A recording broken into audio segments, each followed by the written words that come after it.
it is quite common that people choose what is convenient over anything else. It is quite common that people choose what is easy over anything else. Basta madali, ayos yan.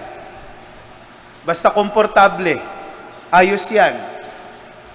Basta hindi mahirap, okay yan.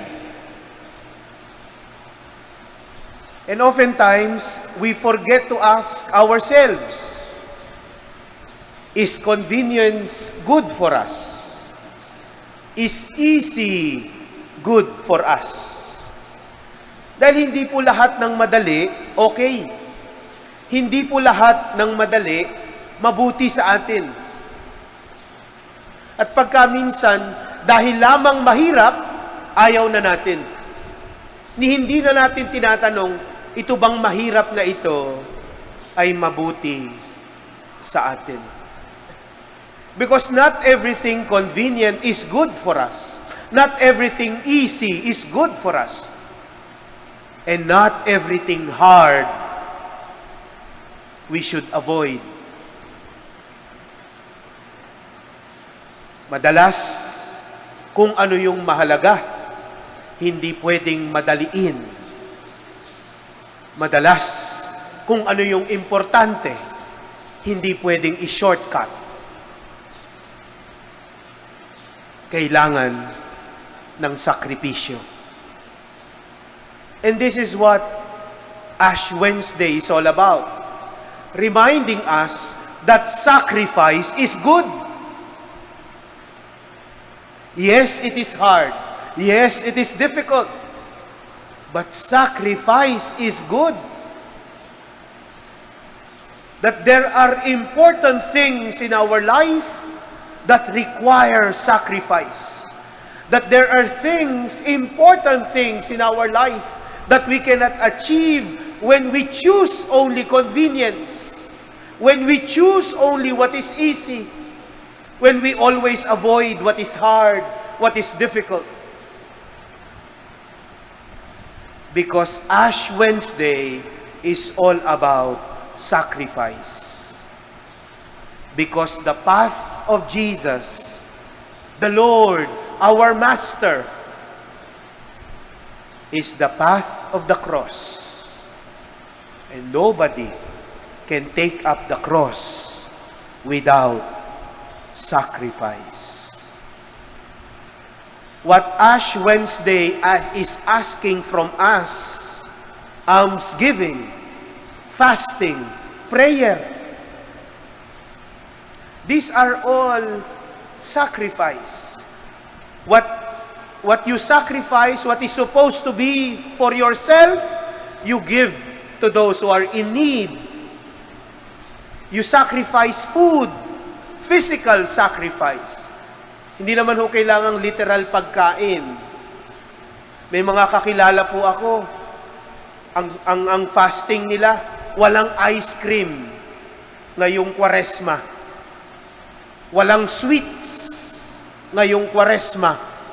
Walang soft drinks ngayong Kwaresma. At yung matitipid sa pagbili ng soft drinks, ibibigay sa nangangailangan. Yun ang tunay na fasting. Meron po akong kakilala, sabi niya, ang fasting niya, walang food delivery ngayong Kwaresma. Kawawa naman ang Food Panda, no? Tsaka Grab Food. Wala silang kita sa kanya. Walang food delivery. Wala daw social media. Yun, parang mahirap yun, ano? Walang Facebook ngayong Kwaresma. Ipapalit niya daw sa Facebook libro. Magbabasa siya ng libro. Ay, maganda yata yun, ha? Kaya-kaya natin yun. Ako, may suggestion ako. Walang K-drama ngayong Kwaresma. Ha? Pwede? Imbis na mag-K-drama, mag-rosaryo. Walang teleserye ngayong Kwaresma. Imbis na mag-teleserye, magbasa ng Bible. Yan ang tunay na fasting. Sacrifice is good. Sacrifice is grace. Alam yan ng mga magulang. Alam nyo yan. Walang magulang na hindi marunong magsakripisyo para sa kanyang mga anak. Walang magulang na hindi marunong magsakripisyo para sa kanyang pamilya, para sa kanyang asawa, para sa minamahal. Alam yan ng mga estudyanteng tunay na nag-aaral. Walang estudyanteng tunay na natututo nang hindi marunong magsakripisyo. Alam yan ng mabuting pinuno. Walang tunay na mabuting pastol, mabuting pununo o mabuting leader na hindi marunong magsakripisyo. Because sacrifice is good. Mahalaga, mabuti, may biyaya. And this is what Ash Wednesday is all about. Yes, I know you come here because of the ashes. Valentine's Day pa ngayon. Huwag kayong magtaka, baka yung ilagay ko sa noo nyo, papuso, no? I know why you came here, because of the ashes. But Ash Wednesday is not only about the ashes. More important is the meaning of the ashes. Please do not receive the ashes if you are not ready to sacrifice for the Lord. Because that is what the ashes is all about. Magsasakripisyo para kay Jesus, para magbago, para tumalikod sa kasalanan, para sumunod sa Kanya. Without sacrifice, Ash Wednesday is just hypocrisy. Without turning away from sin, Ash Wednesday is just hypocrisy. Without correcting what is wrong in your life and following Jesus, Ash Wednesday is just hypocrisy.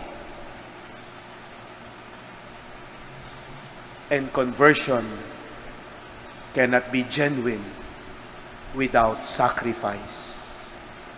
Sacrificing time for prayer. Sacrificing what you have in order to give. Sacrificing what you want in order to fast from those that keep us away from the Lord. Not everything easy is good for us. Sacrifice is good. Ang sakripisyo po ay mahalaga. Ito ay mabuti at laging may kakambal na biyaya. Amen.